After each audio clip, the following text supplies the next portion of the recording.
Hi guys. இந்த வீடியோவில் வந்து பார்த்தீங்கன்னா கம்ப்ளீட்டாக உங்களுக்கு வந்து ஒரு ஸ்ட்ராட்டஜி வந்து நான் சொல்லிக் கொடுக்க போகிறேன்.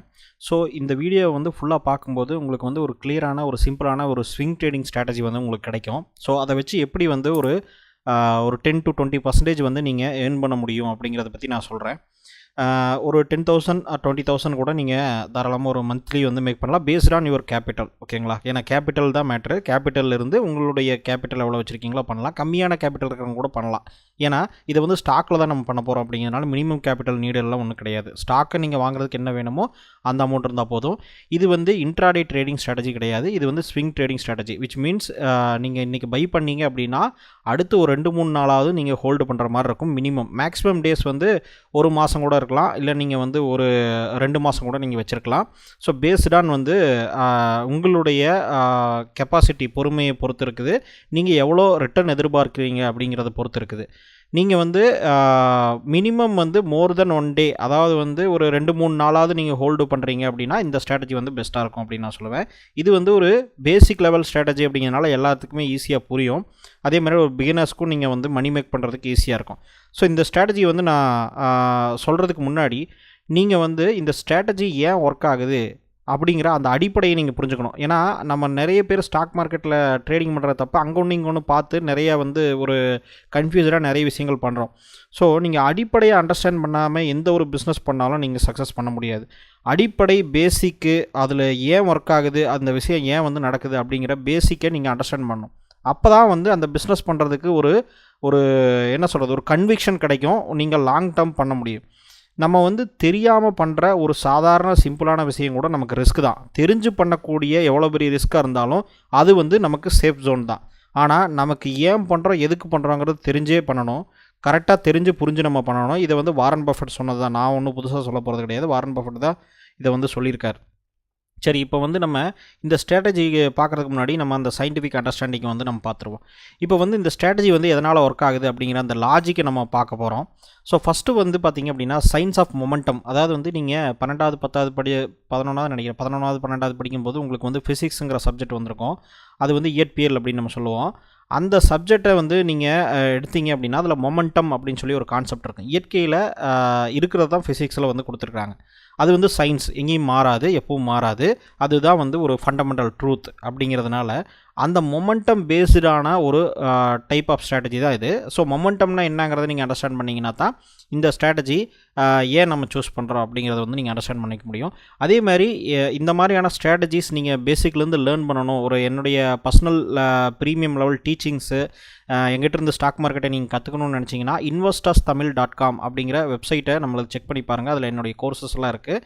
இந்த வீடியோவோட டிஸ்கிரிப்ஷன்லேயே நான் கொடுக்குறேன், அந்த லிங்க்கை நீங்கள் செக் பண்ணி பாருங்கள்.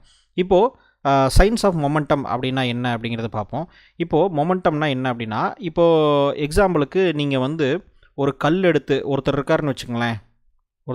மேபி இந்த வீடியோ வந்து உங்களுக்கு ஸ்லோவாக இருந்ததுன்னா நீங்கள் கொஞ்சம் ஸ்பீட் பண்ணி பார்த்துக்குங்க. நம்ம யூடியூப்லேயே அந்த செட்டிங்ஸ் பட்டனில் வந்து ப்ளேபேக் ஸ்பீட் இருக்கும். அதை வந்து நீங்கள் செக் பண்ணி அதை பார்த்துக்குங்க. ஏன்னா நான் ரொம்ப வேகமாக போனேன் அப்படின்னா அப்புறம் அந்த வேகத்தில் நிறைய விஷயங்கள் மிஸ் ஆகிறதுக்கு வாய்ப்பு இருக்குது. அதனால் கொஞ்சம் ஒரு நார்மல் ஸ்பீடில் போகிறேன். நீங்கள் வந்து உங்களுக்கு வேணுங்கிறத கொஞ்சம் ஸ்பீட் பண்ணி பார்த்துக்குங்க. ப்ளேபேக் ஸ்பீடு வச்சிங்கன்னா உங்களுக்கு இன்க்ரீஸ் ஆகிக்கும். இப்போது ஒருத்தர் இருக்கார் அப்படின்னா, ஒருத்தர் இந்த பூமியில் இருக்கார் அப்படின்னா, அவர் வந்து ஒரு கல் எடுத்து வீசுகிறாருன்னு வச்சுக்கங்களேன். ஒரு டைரக்ஷனில் வீசுகிறாரு. அவர் எந்த ஸ்பீடில் வீசினாரோ அந்த ஸ்பீடும் அந்த டைரக்ஷனும் மாறவே மாறாது அப்படிங்கிறது தான் வந்து எப்பவுமே மாறாது. எப்பவுமே வந்து அது போய்கிட்டே இருக்கும் அப்படிங்கிறது விதி. சரிங்களா? இது பூமியிலன்னு நான் சொல்லலை. ஒரு பொருள் எந்த டைரக்ஷனில் பயணிக்குதோ, எந்த வேகத்தில் பயணிக்குதோ, அது அதே வேகத்தில் அதே டைரக்ஷனில் தொடர்ந்து எத்தனை ஆயிரம் கோடி வருஷம் ஆனாலும் பயணிக்கும் அப்படிங்கிறது தான் வந்து மொமெண்டம் அப்படிங்கிற விதி. சரிங்களா? இந்த மொமெண்டம்க்கு தமிழ் வேணால் நீங்கள் சர்ச் பண்ணி பார்த்துங்க. மேபி முடுக்கு விசை அப்படின்னு நினைக்கிறேன். அது இனர்ஷியாவா என்ன தெரியல.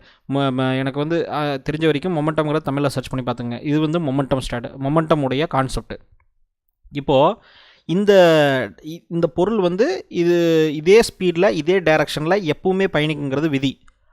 அது எப்போ மாறும் அப்படின்னா அன்லெஸ் அன்டில் ஆப்போசிட் டைரக்ஷன்லேயோ இல்லை ஆப்போசிட் ஃபோர்ஸ் ஒன்று ஆக்ட் ஆகாமல் அது அதோடைய டைரக்ஷனையோ ஸ்பீடையோ சேஞ்ச் பண்ணாது அப்படிங்கிறதான் விதி. இதுதான் வந்து மொமெண்டம்.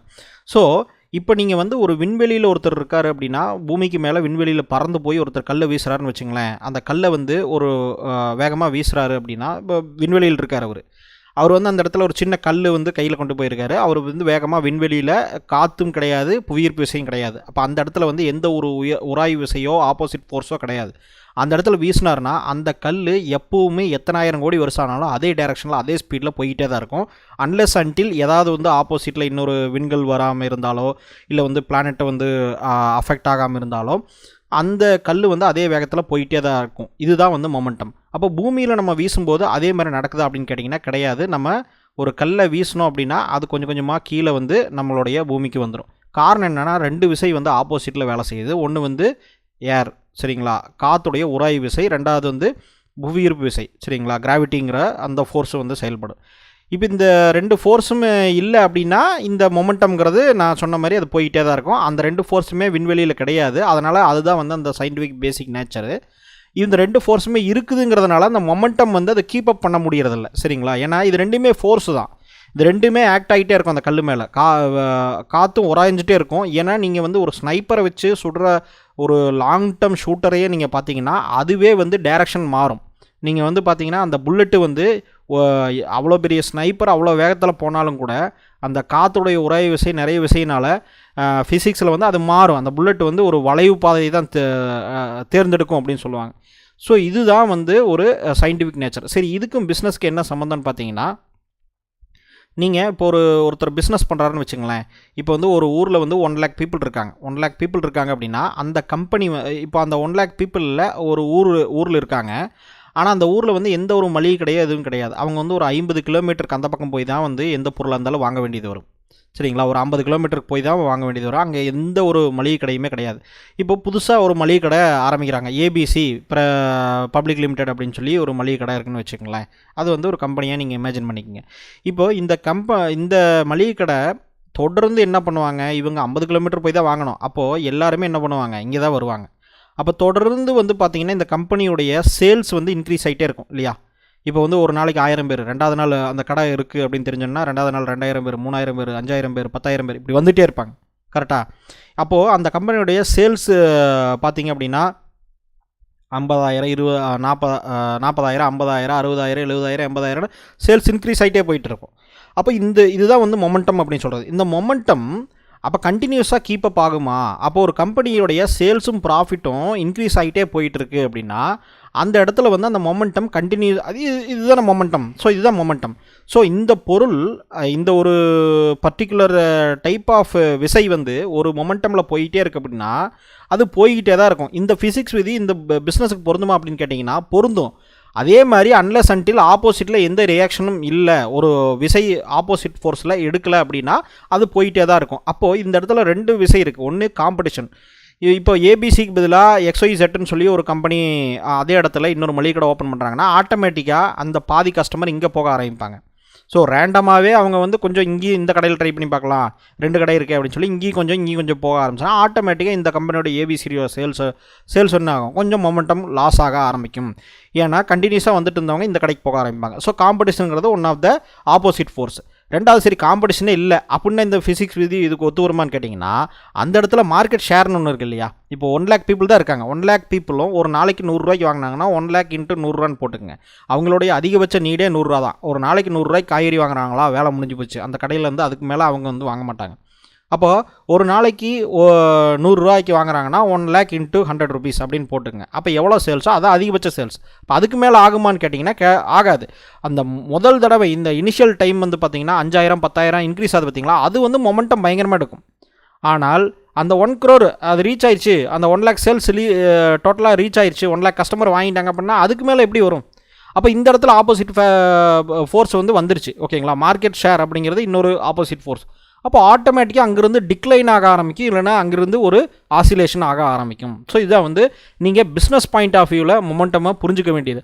அப்போ ஒரு ஸ்டாக் வந்து என்ன சொல்கிறாங்க அப்படின்னா, மொமெண்டம் ஸ்ட்ராட்டஜியில் என்ன சொல்கிறாங்கன்னா, ஒரு ஸ்டாக்கு ஒரு பர்டிகுலர் கம்பெனி உடைய ப்ரைஸ் வந்து ஏதோ ஒரு காரணம் இருக்கிறதுனால தான் அது வந்து மேலே போகும். ஏன்னா இன்வெஸ்டர் பை பண்ணால் தான் மேலே போகும். இன்வெஸ்டர் வந்து ஃபுல் டைம் ஜாப் அவங்களுக்கு இதுதான். அப்போ அது ஒரு இன்வெஸ்டர் கிடையாது, பல இன்வெஸ்டர்ஸ், பல கம்பெனிஸ், காம்படிஷன் அவங்களுக்குள்ளே இருக்கும். அப்போது ஒரு ஸ்டாக்குடைய வேல்யூஷன் இன்க்ரீஸ் ஆகிட்டே போயிட்டுருக்கு அப்படின்னா அது மொமெண்டமில் இருக்குன்னு அர்த்தம். அப்போ அந்த மொமெண்டம் வந்து இன்னுமே கண்டினியூஸாக அந்த மொமெண்டம் இருந்துகிட்டே இருக்கும் அன்லெஸ் அன்டில் ஆப்போசிட் ஃபோர்ஸ் என்னங்கிறது நமக்கு தெரியாது. ஆனால் அந்த மொமெண்டம் கண்டினியூஸ் பேட்டர்னில் இருக்கும் அப்படிங்கிறதான் இதோடைய லாஜிக். அதனால் அந்த மொமெண்டம் இருக்கக்கூடிய அந்த ஸ்டாக்கை வாங்கினால் அந்த மொமெண்டம் எகெயின் கண்டினியூஸ் ஆகிட்டே இருக்கும் அன்லெஸ் அன்டில் ஆப்போசிட்டில் ஒரு ஃபோர்ஸ் வர வரைக்கும். அப்போ அதில் நமக்கு தேவை ரிஸ்க் மேனேஜ்மெண்ட் மட்டும் எடுத்தால் போதும் அப்படிங்கிறத இதோடைய விதி. சரிங்களா, இதுதான் பேசிக் இந்த ஸ்ட்ராட்டஜியுடைய பேசிக் ஃபவுண்டேஷன். ஸோ இப்போது இந்த ஸ்ட்ராட்டஜி வந்து நம்ம டேரெக்டாக பார்த்துறோம். இந்த ஸ்ட்ராட்டஜியில் நம்ம என்ன பண்ண போகிறோம் அப்படின்னா, ஒரு சில மொமெண்டம்க்கு தேவையான இண்டிகேட்டர்ஸ் நம்ம சூஸ் பண்ண போகிறோம். ஏன்னா கிட்டத்தட்ட 5000-10,000 கம்பெனிஸ் இருக்குது. சரிங்களா, ஒரு 5,000 to 10,000 கம்பெனிஸ் வரைக்கும் இருக்குது. அப்படிங்கும்போது இத்தனை மேபி 10,000 தெரில, அதை விட கம்மியாக தான் இருக்குன்னு நினைக்கிறேன். 5,000 கம்பெனி ஏதோ இருக்குன்னு நினைக்கிறேன். கரெக்டாக செக் பண்ணிக்கங்க. ஏன்னா நமக்கு கம்பெனி ஐபிஓஸில் அனௌன்ஸ் ஆகிட்டே இருக்குது. எக்ஸாக்ட் நம்பர்ஸ் வந்து நம்ம சொல்ல முடியாது. அதே மாதிரி இந்த வீடியோ எப்போ பார்த்துருக்கீங்கன்னு தெரியாது. மேபி இப்போது நான் போட்டதுக்கப்புறம் இப்போ ஒரு 5 வருஷம் கழிச்சு பார்த்தீங்கன்னாலும் இது ரிலவெண்ட் தான். இந்த வீடியோ எப்போவுமே வந்து ஒரே மாதிரி தான் ஒர்க் ஆகும். ஸோ இந்த வீடியோவில் இருக்கிறதெல்லாம் மாறாது. ஸோ அப்படிங்கும்போது நீங்கள் கம்பெனிஸை பார்த்துக்குங்க. இப்போ வந்து இவ்வளோ கம்பெனிஸெல்லாம் நம்ம ஃபில்டர் பண்ண முடியாது. அப்போ நமக்கு அதுக்கு ஒரு டூல் வேணும். அப்போது அந்த டூல்ஸை பேஸ் பண்ணி தான் நம்ம ஃபில்டர் பண்ண போகிறோம். ஸோ இப்போ நம்ம ப்ராக்டிக்கலாக எப்படி பண்ணுறது அப்படிங்கிறத பார்ப்போம். இப்போது நீங்கள் வந்து ப்ரௌசர் ஓப்பன் பண்ணிட்டு charting.com அப்படின்னு ஒன்று போய்க்கணும். charting.com அப்படின்னு சொல்லி ஒன்று இருக்கும். charting.com போய்க்குங்க. charting.com போயிட்டு chartinc.com அப்படின்னு சொல்லியிருக்கோம். அதை போயிட்டு கிரியேட் ஸ்கேன் அப்படின்னு சொல்லி கிளிக் பண்ணுங்கள். கிரியேட் ஸ்கேன்னு கிளிக் பண்ணிட்டீங்க அப்படின்னா இதில் வந்து மேபி லாகின் கேட்டால் நீங்கள் லாகின் பண்ணிங்க. இது ஃப்ரீ தான். இப்போது ஃபஸ்ட்டு நீங்கள் இந்த ஸ்டாக் ஸ்க்ரீனர் அப்படின்னு சொல்லியிருக்கு இல்லையா, அது கீழே stock passes all of the below filters in cash செக்மெண்ட்னு போட்டிருக்கு. நமக்கு தேவை கேஷ் செக்மெண்ட் தான். நமக்கு வந்து ஃபியூச்சர் செக்மெண்ட் வேண்டாம்.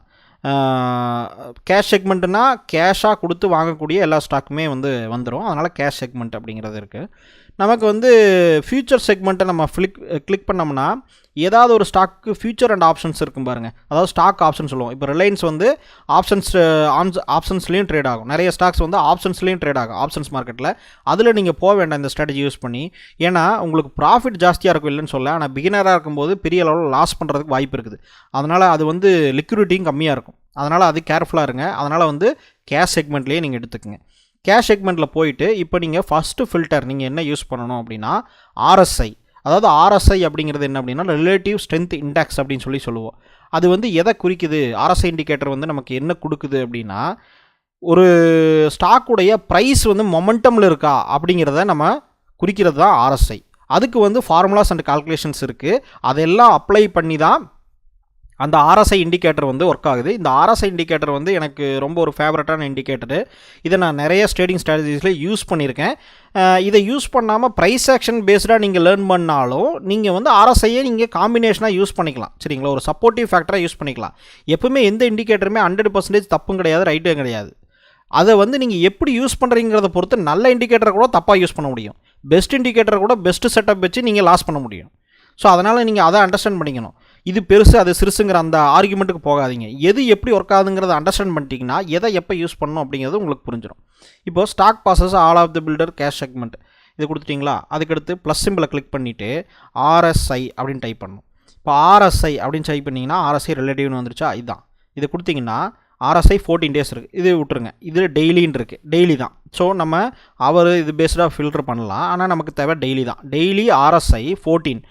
RSI இண்டிகேட்டர் 14 பீரியட் இண்டிகேட்டர் அப்படின்னு சொல்லுவோம். 14ங்கிறது settings. So RSI 14 days period daily RSI எப்படி இருக்கணும் அப்படின்னா கிராஸஸ் எபோவ் 51 இருக்கணும். இப்போ எக்ஸாம்பிளுக்கு இது கிராஸ் பண்ணியிருக்கணும்.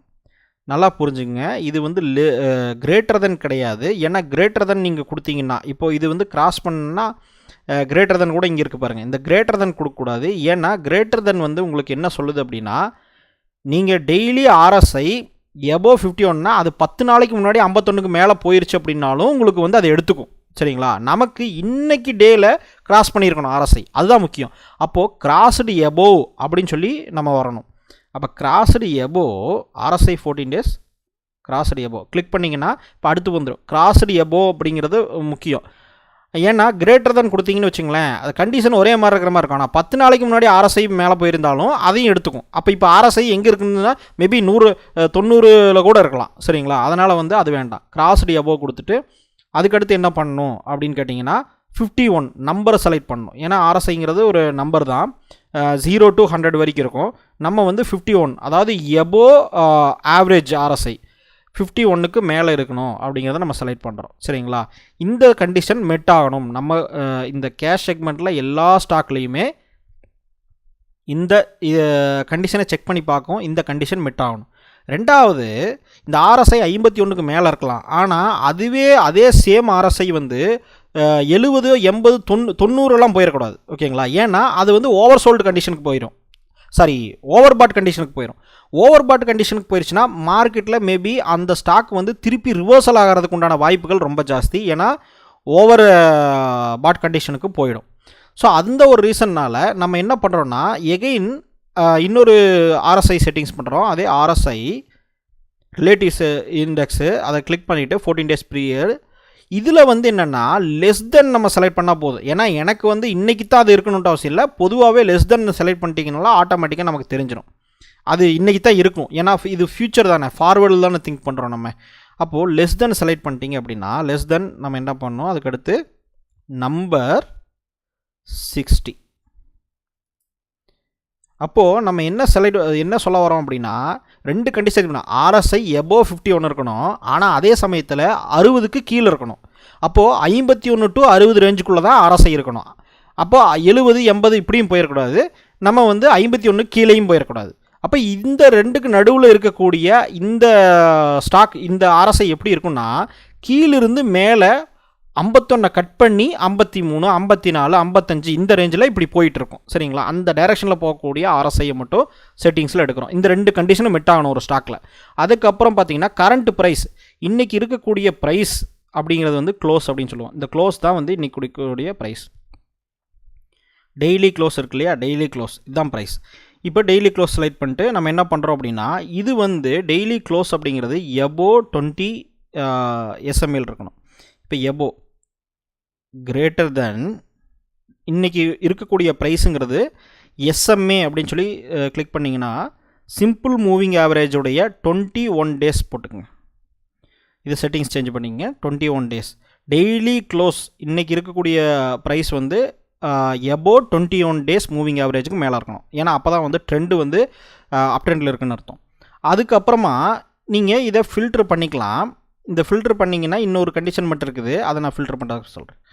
இப்போது இதை வந்து ரன் ஸ்கேன் அப்படின்னு கொடுத்தீங்கன்னா ஆட்டோமேட்டிக்காக உங்களுக்கு வந்து நிறைய ஸ்டாக்ஸ் வந்து ஃபில்டர் ஆகும். சரிங்களா? நிறைய ஸ்டாக்ஸ் வந்து என்ன ஆகுது, ஃபில்டர் ஆகி வந்துட்டுருக்கு.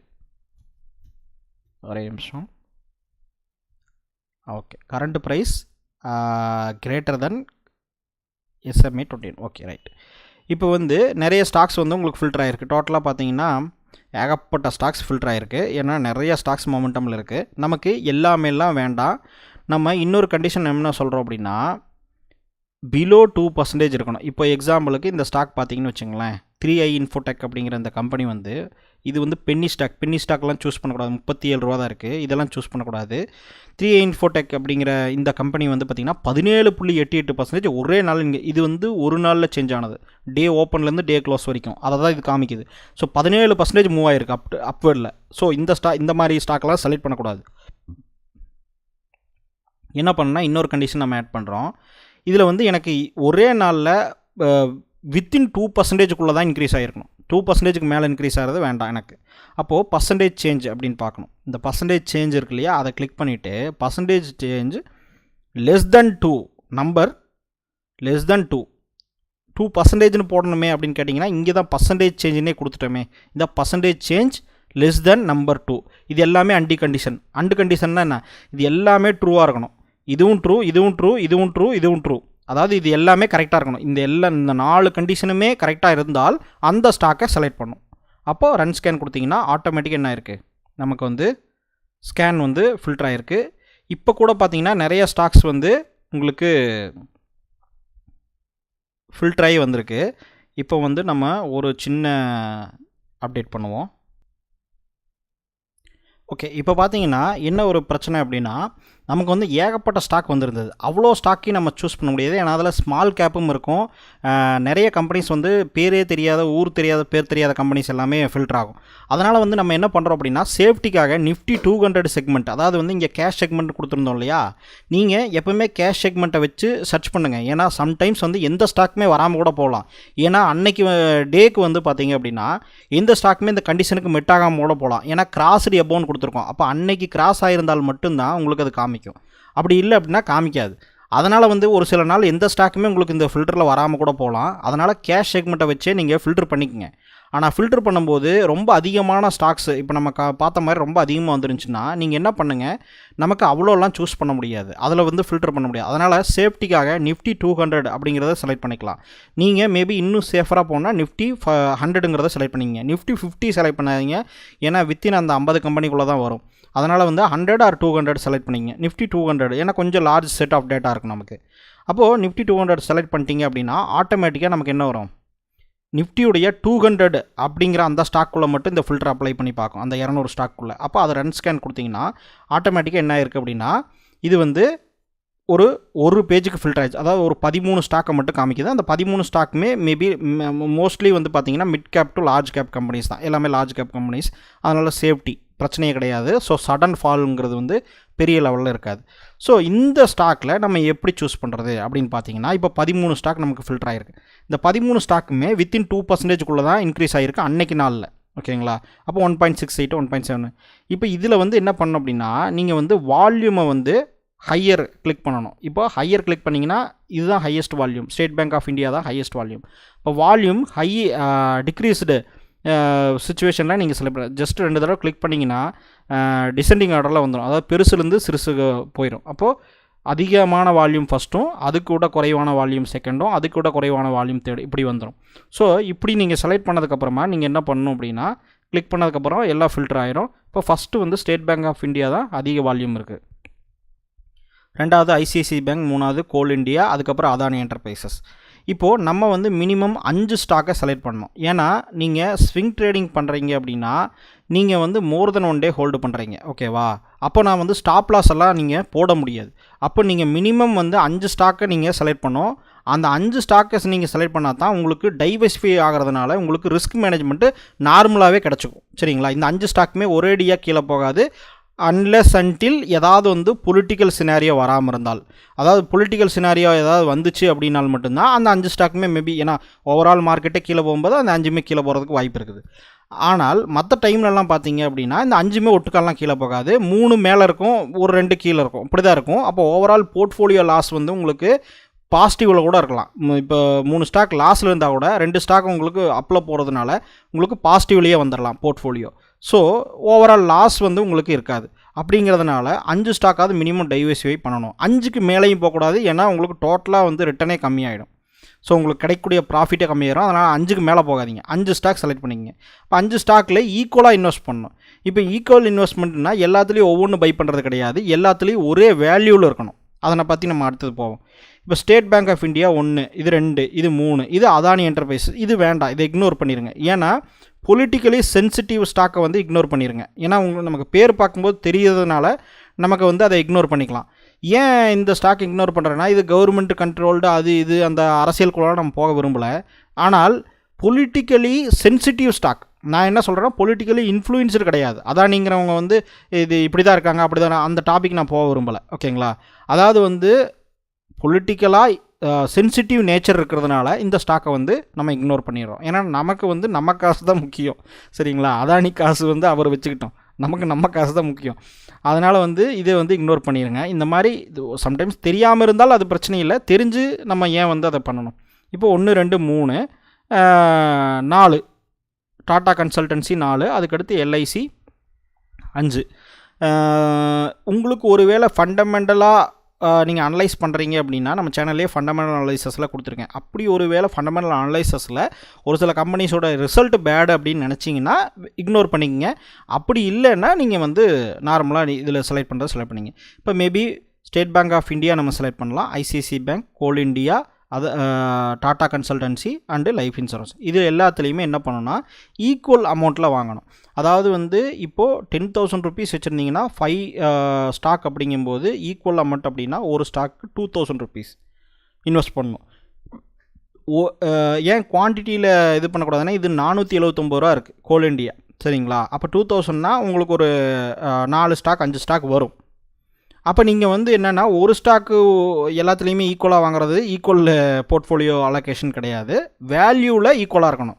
எல்லாத்துலேயுமே ஈக்குவல் 2,000 ரூபா இல்லைனா 1,000 ரூபா இப்படி இருக்கணும் ஓகேங்களா. ஸோ ஒரு ஸ்டாக்கு மட்டும் வாங்குறீங்க அப்படின்னா இன்னொரு ஸ்டாக் ரொம்ப கம்மியான விலை இருந்துச்சுன்னா மேட்ச் பண்ணிக்கோங்க.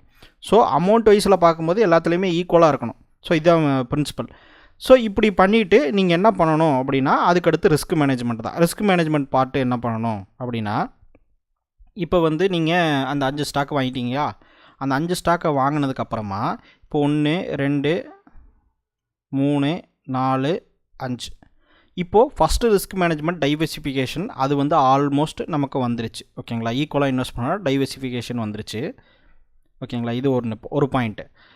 ரெண்டாவது பாயிண்ட் வந்து பார்த்திங்கன்னா ஸ்டாப் லாஸ் நம்ம என்ன பண்ணணும் அப்படின்னு கேட்டிங்கன்னா இப்போது நீங்கள் வந்து இந்த 5 ஸ்டாக்கை வச்சுருக்கீங்க அப்படின்னா மோர் தென் 1 டே தான். இப்போ நான் அடுத்த நாள் பார்க்குறீங்க. ஸோ ஃபஸ்ட்டு நாள் நீங்கள் பை பண்ணுறீங்க, 2வது நாள் பார்க்குறீங்க.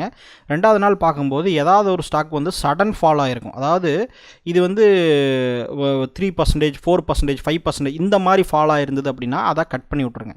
அந்த ஸ்டாக்கை கட் பண்ணி விட்ருங்க, மீதி அப்படியே வச்சுக்கோங்க ஓகேங்களா.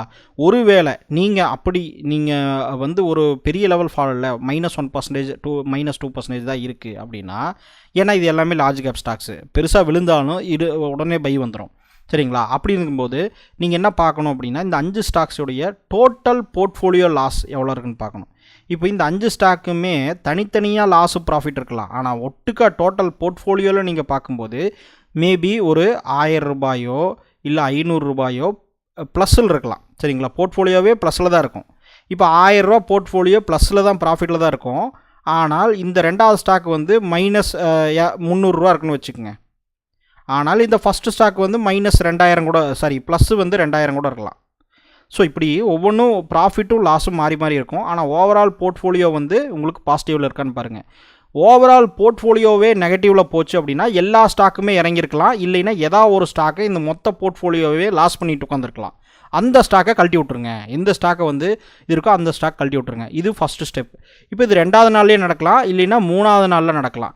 ஸோ அட்லீஸ்ட் வந்து ஒரு 5 days நீங்கள் ஹோல்டிங் பீரியடை வச்சுட்டாங்கள நீங்கள் ஒரு 2 ஸ்டாக்கை கழட்டி விட்ற மாதிரி இருக்கும் சரிங்களா. சம்டைம்ஸ் அந்த போர்ட்ஃபோலியோ லாஸே உங்களுக்கு பெருசாக வரல அப்படின்னா நீங்கள் அந்த 2 ஸ்டாக் கூட கழட்டி விட வேண்டிய அவசியம் வராது ஓகேங்களா.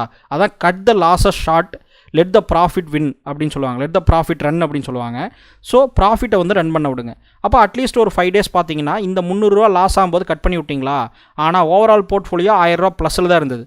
அப்போ பார்த்தீங்கன்னா அடுத்த நாள் வந்து பார்த்தீங்கன்னா ஆட்டோமேட்டிக்காக வந்து உங்களுக்கு இந்த மொமெண்டம் வந்து கீப் கண்டினியூ ஆகும்போது, அதான் நான் சொன்ன லாஜிக், அந்த மொமெண்டம் கண்டினியூ ஆகும்போது கண்டினியூஸாக நீங்கள் வந்து ஹோல்டு பண்ண ட்ரை பண்ணணும். நீங்கள் வந்து ஸ்டாப் லாஸ் வச்சு நீங்கள் அன்னன்னைக்கு ஹோல்டு பண்ணுங்கள். அப்படி இல்லைன்னா ஓவரால் போர்ட்ஃபோலியோ ஸ்டாப் லாஸ் வச்சுக்கோங்க. ஓவரால் போர்ட்ஃபோலியோ ஸ்டாப் லாஸ் உங்களுக்கு எவ்வளோ உங்களால் வந்து ரிஸ்க்கு எடுக்க முடியும்னு நினைக்கிறீங்களோ அந்த ரிஸ்க்கு வச்சுக்கோங்க. ஏன்னா அதுக்கு நான் இன்னொரு வீடியோ போடுறேன். ரிஸ்க் மேனேஜ்மெண்ட்டோடைய சைக்காலஜி வந்து நீங்கள் புரிஞ்சுக்க வேண்டியது நிறைய விஷயங்கள் இருக்குது ஸ்டாக் மார்க்கெட்டில். நீங்கள் வந்து வெறுமனே வந்து 2% ரிஸ்க்கு 5% ரிஸ்க்கு அப்படிங்கிறத வச்சு எடுத்தீங்கன்னா நீங்கள் வந்து ஒரு கரெக்டான ட்ரேடிங் எடுக்கிறீங்க அப்படின்ட்டு நம்ம சொல்ல முடியாது. அதுக்கு வந்து வேறு சைக்காலஜி இருக்குது, எப்படி ரிஸ்க் வைக்கணும் அப்படிங்கிறது. அதுக்கு வந்து நான் இன்னொரு வீடியோ போடுறேன். இப்போதைக்கு சிம்பிளாக என்ன சொல்கிறேன்னா உங்களால் எவ்வளோ ரிஸ்க்கு வந்து அக்செப்ட் பண்ண முடியுமோ அந்த லெவலுக்கு மட்டும் நீங்கள் ரிஸ்க் எடுங்க, அதுக்கு மேலே எடுக்காதீங்க ஓகேங்களா. சிம்பிள் லாஜிக்கே தான். அப்போ ஒரு 5 days ஹோல்டு பண்ணிங்க அப்படின்னா மேக்ஸிமம் டைம் ஒரு 60 to 70% ப்ராபிலிட்டி வந்து உங்களுக்கு ப்ராஃபிட்டில் தான் இருக்கும். இது வந்து மேபி 1 week ஹோல்டு பண்ணுற மாதிரி நான் வந்து பிளான் பண்ணுவேன். நீங்களும் 1 week வந்து ஹோல்டு பண்ணுற மாதிரி பிளான் பண்ணுங்கள். விச் மீன்ஸ் ஒரு 4 to 5 days அப்படின்னு வச்சுக்கோங்களேன். அந்த 4 to 5 days இப்போ மாதத்துக்கு பார்த்தீங்கன்னா ஒரு 3 to 4 டைம் உங்களுக்கு இந்த ட்ரேடு வரும். ஸோ 4 times வரும். 4 times வருது அப்படின்னு கேட்டிங்கன்னா ஒவ்வொரு டைம்லேயும் ஒரு 3 to 4% நீங்கள் ப்ராஃபிட் எடுத்திங்கன்னா கூட உங்களுக்கு 20% வந்து உங்களுக்கு ரிட்டன் வரும். ஆனால் அந்த 20% கூட உங்களுக்கு தேவையில்லை, 10% வந்தாலே பெஸ்ட்டு ரிட்டன். ஸோ உங்களுக்கு வந்து 2 விஷயம் இதில் வந்து இந்த ஸ்ட்ராட்டஜியில் இருக்குது. ஒன்று வந்து பார்த்தீங்க அப்படின்னா இந்த ஸ்ட்ராட்டஜி எக்ஸிக்யூட் பண்ணுறதுக்கு உங்களுக்கு வித்தின் 5 minutes பண்ணிடலாம், அவ்வளோதான் ஓகேங்களா. வித்தின் 5 மினிட்ஸில் இந்த ஸ்ட்ராட்டஜி எக்ஸிக்யூட் பண்ணிடலாம். அதே சமயத்தில் நீங்கள் வேலைக்கு போகிறவங்க, ஜாபுக்கு போகிறவங்களா இருந்தாலும் நீங்கள் வந்து ஈஸியாக எக்ஸிக்யூட் பண்ண முடியும். நீங்கள் வந்து இந்த மாதிரியான ஸ்ட்ராட்டஜிஸ் ப்ளஸ் வந்து கம்ப்ளீட்டாக ஸ்டாக் மார்க்கெட்டில் இன்னும் நிறைய டீச்சிங்ஸ் எல்லாம் இருக்குது. அதெல்லாம் லேர்ன் பண்ண நினச்சிங்கன்னா நம்மளுடைய investorsthamil.com அப்படின்னு இருக்குது. சரிங்களா. investorsthamil.com கீழே லிங்க் கொடுக்குறேன். இந்த நம்மளுடைய வெப்சைட்டில் வந்து நான் நிறைய கோர்சஸ், என்னுடைய டீச்சிங்ஸ் எல்லாம், பர்சனல் டீச்சிங்ஸு, ட்ரேடிங் மெத்தட்ஸ் எல்லாம் நான் போட்டிருக்கேன். அதை வந்து நீங்கள் செக் பண்ணி பாருங்கள். ஸோ இப்போ நான் சொல்லிக் கொடுத்த ஸ்ட்ராட்டஜி வந்து உங்களுக்கு வேலைக்கு போகிறவங்களா இருந்தாலும் ஈஸியாக இருக்கும். நீங்கள் ஸ்விங் ட்ரேடிங் பண்ணிக்கிட்டு இருந்தீங்க அப்படின்னா இந்த ஸ்ட்ராட்டஜியை வந்து உங்களுடைய மெத்தடில் இன்கார்பரேட் பண்ணி பாருங்கள். உங்களுக்கு வந்து பெஸ்ட்டு ரிசல்ட் உங்களுக்கு கிடைக்கும்.